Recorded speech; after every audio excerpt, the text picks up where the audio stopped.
নমস্কার বন্ধুরা, নতুন বছর আপনাদের সকলের খুব ভালো কাটুক এই প্রার্থনা করি। আজ ১লা জানুয়ারি, কল্পতরু উৎসব। আমি আজ স্বামী সর্বপ্রিয়ানন্দ মহারাজের ঠাকুর সম্পর্কে একটি অংশ আপনাদের পড়ে শোনাচ্ছি। শ্রী রামকৃষ্ণদেবের মানব শরীর ধারণকালে শেষের দিকে এলো সেই শুভ দিন, ১৮৮৬ সালের ১লা জানুয়ারি। কাশীপুর বাগান বাড়িটি ভাড়া নেওয়া হয়েছে মাসিক ৮০ টাকায়। প্রথম দিকে তা ঠাকুরের ভক্তরা চাঁদা তুলে দিলেও পরে ঠাকুরের ইচ্ছায় সিমলা সুরেন্দ্রনাথ মিত্র একাই দিতেন। যাই হোক, তার শরীর ভালো যাচ্ছিল না বলে শ্যামপুকুর থেকে প্রায় ৮ মাস হলো তাকে এখানে আনা হয়েছে। উদ্দেশ্য, বাগানের উন্মুক্ত পরিবেশে যদি স্বাস্থ্যের কিছুটা উন্নতি হয়। কিন্তু উন্নতি তো কিছুই হলো না, বরং তা কঙ্কালসারে পরিণত হলো। ঠাকুর দোতলা থেকে নামেন না। ভক্তরা পালা করে রাত জেগে তার সেবা করে। সেবার ১লা জানুয়ারি রবিবার থাকায় গৃহস্থ ভক্তরা দলে দলে এসে হাজির হয়েছিল তার সাক্ষাৎ ও বাক্যলাপে পরম তৃপ্তি লাভ করে জীবনকে ধন্য করতে। সেদিন ঠাকুরের ঘরে প্রথম হাজির হন হরিশ মুস্তাফি। ঠাকুর তাকে কৃপা করলে সে অন্য সেবকদের বলতে থাকে, জীবনে এমন ঘটনা একদিনও দেখি নাই। ভাইরে, প্রভুর কি অপূর্ব মহিমা। তারপর দেবেন্দ্রনাথ মজুমদার ঘরে ঢুকলে ঠাকুর তাকে প্রশ্ন করলেন, রাম যে আমায় অবতার বলে, এ কথাটা তোমরা স্থির করো দেখি। কেশবকে তার শিষ্যরাও অবতার বলতো। দেবেন্দ্রনাথ বললেন, অবতারের আমরা কি বুঝি। এরপর ঠাকুর একে একে অনেককে দোতলার ঘরে ডেকে যেচে যেচে কৃপা করলেন। তাতেও ক্ষান্ত না হয়ে রামলালের সঙ্গে নিচে নেমে হাঁটতে লাগলেন। তখন তার পরনে লাল পেড়ে ধুতি ও চাদর, গায়ে ফতুয়া, কান ঢাকা টুপি এবং পায়ে চটি। ঠাকুরকে ওই অবস্থায় দেখে যারা সব গাছের তলায় বসেছিল তারা দূর থেকে প্রণাম করে তার দিকে আসতে লাগলো। গিরিশকে সামনে দেখে ঠাকুরের জিজ্ঞাসা, গিরিশ, তুমি যে সকলকে আমার অবতার সম্বন্ধে এত কথা বলে বেড়াও, তুমি আমার সম্বন্ধে কি দেখেছ? গিরিশ তৎক্ষণাৎ বলে উঠল,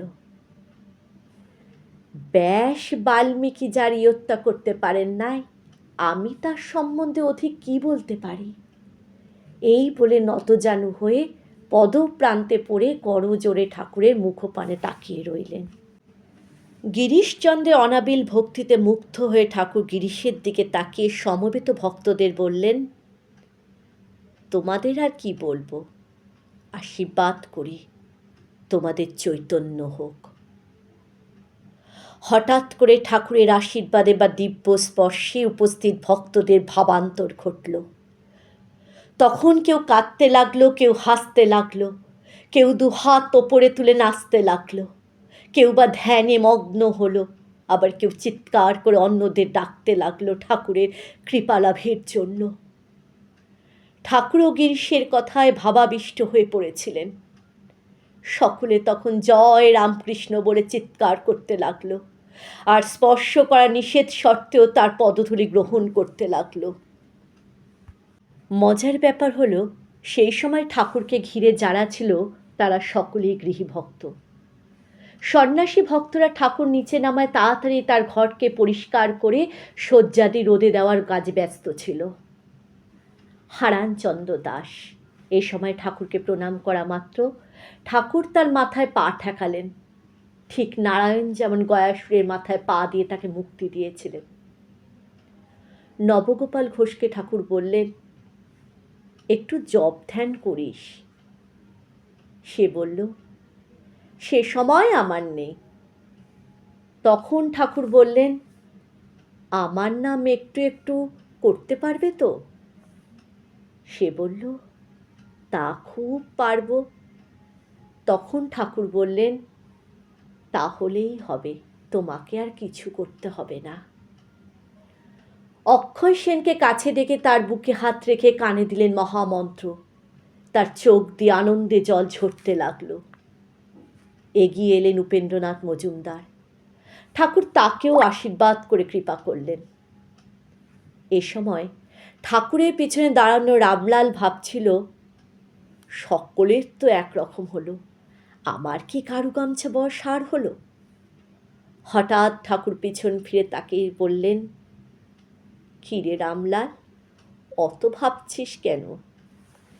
এবার তাকে সামনে দাঁড় করিয়ে নিজের গা থেকে চাদর খুলে ফেলে বললেন, দেখ দেখিনি এবার।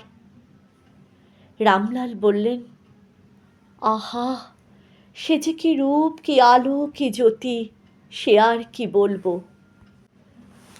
উপেন মুখোপাধ্যায় অর্থ প্রার্থনা করায় তাকে ঠাকুর বললেন, তোর অর্থ হবে।